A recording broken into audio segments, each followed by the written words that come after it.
మన ప్రభు అయిన యేసుక్రీస్తు పేరిట మరొకసారి మీకందరికీ నా ప్రత్యేకమైన వందనం వచ్చినాన్ని తెలియజేస్తున్నాను.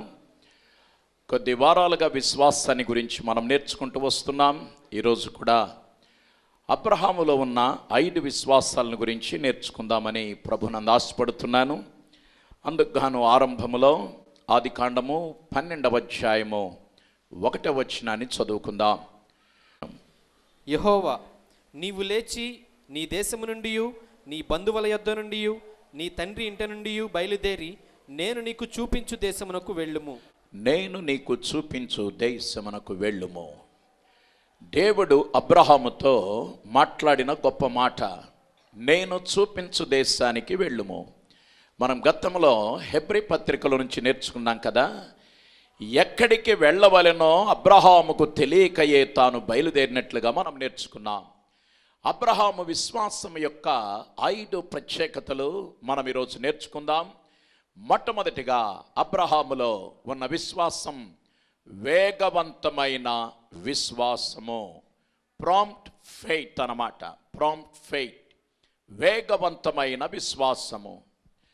ఏమిటంటే దేవుడు మనకు ఏదైనా ఒకటి చెప్పినట్లయితే ఏదో ఒకరోజు చేద్దాములే, చూద్దాములే అనేటటువంటి ఆలోచన విధానముతో అబ్రహాము ఉండలేదు. దేవుడు మనకు ఏదైనా ఒక విషయం చెప్పినట్లయితే అది వెంటనే చేయవలసినదయ్యం. సహజంగా దేవుడు ఒక మాట మనకు సెలవిచ్చాడంటే, ఒక మాట మనకు చెప్పాడంటే, ఒకటి చేయమని ఆజ్ఞాపించాడంటే అది నిదానమే ప్రధానమనేది దేవుని మాటకు ఎన్నడగిని వర్తించదు. ఎందుకంటే మనలో ఉన్న విశ్వాసము దేవుని కొరకు ఏదైనా ఒక కార్యం చేయటానికి వేగవంతమైనటువంటి విశ్వాసము చాలా అవసరమై ఉందన్నమాట. 1-2 రెఫరెన్సులు నేను వేగంగా చెప్తాను. 119వ కీర్తన 60వ వచనములో, నీ ఆజ్ఞలను అనుసరించుటకు నేను జాగు చేయక త్వరపడి తిని. కీర్తనకారుడు అంటున్నాడు, నీ ఆజ్ఞలను అనుసరించుటకు నేను జాగు చేయక, ఆలస్యము చేయక త్వరపడి తిని. దేవునికి స్తోత్రం. ఈ మాటలు వింటున్నటువంటి ప్రియ నేస్తమా, ప్రియ మిత్రమా, దేవుని ఆజ్ఞను అనుసరించటానికి, దేవుని ఆజ్ఞను పాటించటానికి, అలాగే దేవుని ఆజ్ఞను శిరస్స వహించటానికి మనము ఎన్నడగిని జాగు చేయటానికి, ఆలస్యం చేయటానికి వీల్లేదని పరిశుద్ధ గ్రంథం చాలా స్పష్టంగా ప్రబోధిస్తుంది. చూడండి, ఒకానొక సమయంలో పౌలు శీలలు చెరసాలలో ఉన్నారు. ఆ చెరసాలలో వారిరువురు పాటలు పాడి స్తుతించి ప్రార్థించగా చెరసాల పునాదులు వణికాయి. ఆ రాత్రికి రాత్రి చెరసాల నాయకుడు, అతని కుటుంబము పౌలు శీలల యొక్క ప్రసంగాన్ని విన్న తర్వాత ఆ రాత్రికే అడుగుతున్నారు కదా, అయ్యరాలా, మేము రక్షణ పొందటానికి ఏం చేయాలి? ఆ రాత్రికి రాత్రి సువార్తను వాళ్ళు విన్న తర్వాత తెల్లారేపాటికల బాప్టిసాలు కూడా జరిగిపోయాయి. దేవునికి స్తోత్రం. ఆలస్యం చేయలేదు. ఎందుకంటే దేవుడు ఏదైనా చెప్పింది వెంటనే చేయకపోతే ఒకవేళ తరువాత చేయుటకున్న కృప దొరకకపోవచ్చు. తర్వాత నిదానమే ప్రధానమని చేయటానికి మనం ప్రయత్నిస్తే ఆ కృప రేపటికి ఒకవేళ దొరకదేమో. కొంతమంది బాప్టిసానికి జాగు చేస్తూ ఉంటారు, ఆలస్యం చేస్తూ ఉంటారు, ఇంకా టైం ఉందనుకుంటారు, నిదానంగా చూద్దామనుకుంటారు, చేద్దామనుకుంటారు, పొందుదామనుకుంటారు.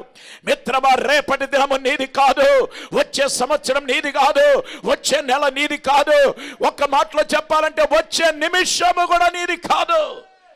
ఎప్పుడు ఎవరికి ఏం జరుగుతుందో ఎవరికి తెలియదు అన్నమాట. బాప్టిసం విషయంలో వాయిదాలు వేస్తున్నటువంటి ప్రియ పెద్దలారా, పిన్నలారా, ఈరోజు దేవుడు నీతోనే మాట్లాడుతున్నాడు. ఎన్నడగని దేవుని ఆజ్ఞను నెరవేర్చుటలో జాగు చేయవద్దని పరిశుద్ధాత్మ దేవుడు సెలవిస్తూ ఉన్నాడు. అలాగే గలతీ పత్రిక 1వ అధ్యాయం 15 నుంచి 17 వరకు ఉన్న వచనాలు మనం గమనిస్తే, అపోస్తులైన పౌలుకు ప్రభువు యొక్క ప్రత్యక్షత దొరికిన అనంతరము అతడు వెంటనే అరేబియా దేశములోనికి వెళ్ళెను అని మనకు కనబడుతుంది అన్నమాట. ఎందుకంటే పౌలు యేసు ప్రభు యొక్క ప్రత్యక్షత తాను పొందుకోగలిగాడు. ఇక ఆలస్యం చేయలా, వెంటనే వెంటనే వెంటనే అరేబియా దేశమునకు అతడు బయలుదేరి వెళ్ళినట్లుగా మనం చూడగలుగుతూ ఉన్నాం. అలాగే సేవ కొరకు దేవుడు పలుమార్లు నిన్ను పిలిచినప్పటికీ, పరిచర్య కొరకు దేవుడు పలుమార్లు నిన్ను ఆహ్వానించినప్పటికీ, ప్రియ నేస్తమా, ప్రియ యవనస్తుడా, ప్రియ యవన సోదరి, ప్రియ పెద్దల్లారా, ఉద్యోగం నీకు అడ్డొస్తుందా? వ్యాపారం నీకు అడ్డొస్తుందా? కుటుంబం నీకు అడ్డొస్తుందా? పని బాట్లు అడ్డొస్తున్నాయా? అలాగే చదువులు అడ్డొస్తున్నాయా? పదవులు, హోదాలు, అలాగే ఫ్రెండ్ సర్కిల్ అడ్డొస్తుందా? ఈ రోజు దేవుడు పలుమార్లు నిన్ను పిలిచినప్పటికీ వెనకంజ వేసే ప్రియ సోదరి సోదరుడా, ఈ రోజు దేవుడు నీతోనే మాట్లాడుతున్నాడు. సేవ కొరకు సమర్పించుకొని, అలాగే సేవ కొరకు అడుగులు ముందుకు వేస్తే వెంటనే బయలుదేరమని పరిశుద్ధాత్మ దేవుడు నీకు తెలియజేస్తూ ఉన్నాడు. అలాగే అబ్రహాములో ఉన్న రెండవ విశ్వాసాన్ని గురించి మనం చూద్దాం. రెండవదిగా ఆచరణాత్మకమైన విశ్వాసము, ప్రాక్టికల్ ఫెయిత్. ప్రాక్టికల్ ఫెయిత్, ఆచరణాత్మకమైన విశ్వాసము. అబ్రహాము కేవలం విశ్వాసము మాటలకు పరిమితం కాల. కొంతమంది మాటలు కోటలు దాటుతాయి, కానీ ఇవి అబ్రహాము విశ్వాసము కేవలం మాటలకు పరిమితమైన విశ్వాసం కాదు. ఎందుకంటే ఆదికాండము 22వ అధ్యాయం మనం చదివినట్లయితే మనకందరికీ సుపరిచితమైన వేద భాగం అన్నమాట. అక్కడ ఇస్సాకును దేవుడు ఏమన్నాడంటే, మోరియా దేశంలోని కొండల్లో ఒక కొండ మీద బలి అర్పించమని దేవుడు తెలియజేశాడు. ఆ దహన బలిగా అర్పించమన్నప్పుడు వెంటనే దేవుని దగ్గర బేరసారాలా, ప్రార్థించాలా, బిలాములాగా ఒకసారి వద్దంటే మరలా రెండవసారి వెళ్ళాలా వద్దా అని చెప్పి అడగలా. అలాగే దేవునితో బ్రతిమలాడలా, నిర్ణయం మార్చుకోమని చెప్పలా, అలాగే కన్నీటితో బ్రతిమలాడలా. ఏం చేయాల? దేవుడు బలి అర్పించమనగానే వెనువెంటనే బయలుదేరాయి. అటువంటి మాటలకు పరిమితం కాకుండా చేతల్లో తన విశ్వాసాన్ని ప్రదర్శించాడనమాట. అందుకే ఒకసారి యేసు ప్రభువుల వారు మత్తయి సువార్త 23వ అధ్యాయం 3వ వచనములో, మత్తయి సువార్త 23వ అధ్యాయం 3వ వచనములో స్వయంగా యేసు ప్రభు ఒకసారి అంటాడు కదా, శాస్త్రులు పరిసయ్యుల గురించి యేసు ప్రభు చెప్తున్నాడు. ఏమనంటే, వారు మీతో చెప్పు వాటన్నిటినీ అనుసరించి గైకొనుడి, అయినను వారి క్రియల చొప్పున చేయకుడి, వారు చెప్పుదురే గాని చేయరు. వాళ్ళు చెబుతారు కానీ చేయరు. శాస్త్రులు పరిసయ్యులు, వారు చెప్పింది మీరు అనుసరించి గైకొండి, కానీ వారి క్రియల ప్రకారంగా మీరు బ్రతకండి. ఈనాడు చాలామంది చెబుతారు, ఊరి నాయన ఈ టీవీల నిండా, సభల నిండా, అలాగే క్రూసేళ్ల నిండా, సంఘాల నిండా మాటలు చూస్తే కోటలు దాటుతున్నాయి. చెబుతున్నారు కానీ చేసే విషయములో ఎంతమంది అమలు పరుస్తున్నారు? నేను గనక ఒక్కొక్కటి ఇక్కడ మొదలు పెడితే గనక ఈరోజు చాలామంది బాణాలు తీసుకుని నా మీద విసురుతారు. ఎందుకంటే చాలా మాటలు చూస్తే కోటలు దాటిపోతున్నాయి. విశ్వాసాన్ని గురించి చెప్పడంలో ఆరితేరిన మొనగాళ్ళు, కానీ ప్రాక్టికల్గా వచ్చేసరికి, ఆచరణాత్మకంగా వచ్చేసరికి ఆ విశ్వాసాన్ని ప్రదర్శించలేని పరిస్థితి. విశ్వాసాన్ని ప్రదర్శించకుండా, ఆచరణాత్మకంగా చూపించకుండా బోధించే బోధకుడా, నీవు కూడా శాస్త్రుల వలె పరిసయ్యుల వలె ఉంటున్నావనేది యేసు ప్రభు చెప్పిన నగ్న సత్యమై ఉందన్నమాట. నా ప్రభు అయిన యేసుక్రీస్తుకున్న ప్రత్యేకత ఏమిటంటే, ఆయన ఏదైతే చెప్పాడో అదే చేశాడు, ఏదైతే చేశాడో అదే చెప్పాడు. ఆయన చెప్పంది చేయలేదు, చేసింది చెప్పలేదు, చేయంది చెప్పలేదు. ఆయన అలాగే చేసిందే చెప్పాడు, చెప్పిందే చేశాడు. అదే క్రీస్తులో ఉన్న విశిష్టత. దేవునికి స్తోత్రం కలుగును గాక. హల్లెలూయా. అలాగే మూడవ విషయాన్ని మనం చూద్దాం. పెరిగే విశ్వాసము, పురోగమించే విశ్వాసము, ప్రోగ్రెసివ్ ఫెయిత్. ప్రోగ్రెసివ్ ఫెయిత్, పెరిగే విశ్వాసం, పురోగమించే విశ్వాసం. ఒక్కొక్క రోజు గతించే కొద్దీ అబ్రహాము విశ్వాసములో ఎదుగుతూ ఉన్నాడు. మనాళ్ళు కొత్త బెచ్చగాడు పొద్దెరగడు అన్నట్టుగా రక్షించబడిన కొత్తలో ఉన్న విశ్వాసం కాలగమనాన్ని ఏమైపోతుందంటే తగ్గుతూ వస్తుందన్నమాట. ఒకప్పుడైతే ఆరాధన 10 గంటల కంటే 9ంటికి వచ్చి కూర్చున్నారు, కానీ ఇప్పుడు 10 అంటే 12 నుంచి 1 గంట లోపుగా అందుకు అబ్రహాం అన్నట్టుగా కూడా చేరేవాళ్ళు ఉంటారు క్రైస్తవ సంఘాలలో. ఒకప్పుడు ఎక్కడ కోటమంటే అక్కడికి పరిగెత్తారు. నేడు టైం లేదు, బిజీ బిజీ. కాలం మారిపోయింది, పరిస్థితులు మారిపోయాయి. కానీ విశ్వాసం అనేది కొరవడకూడదు. అబ్రహాంది రోజుకు విశ్వాసం పెరుగుతూ వచ్చింది. ఆదికాండం 22వ అధ్యాయములో అబ్రహాంతో దేవుడు చెప్పాడు, అబ్రహామా, మోరియా దేశములోనికి వెళ్ళు, ఒక కొండ మీద నీ కుమారుని దహన బలిగా అర్పించు అని చెప్పగా, ఒక్కసారి ఆలోచించండి, సొంత భార్య, లేక పుట్టిన కొడుకు, పైగా దేవుడు బలి అర్పణ అర్పించమన్నప్పుడు వృద్ధాప్య దశలో ఆమె నవమాసాలు తన బిడ్డను మోసి కని పెంచి ఈ స్థాయికి తీసుకొస్తే, ఆ బిడ్డను దేవుడు బలి అర్పించమన్నప్పుడు కనీసం భార్యామణితో ఒక్క మాట అయినా చెప్పొద్దండి? నో. కొన్ని విషయాలు ఎవ్వరికి చెప్పకూడదు. హల్లెలూయా.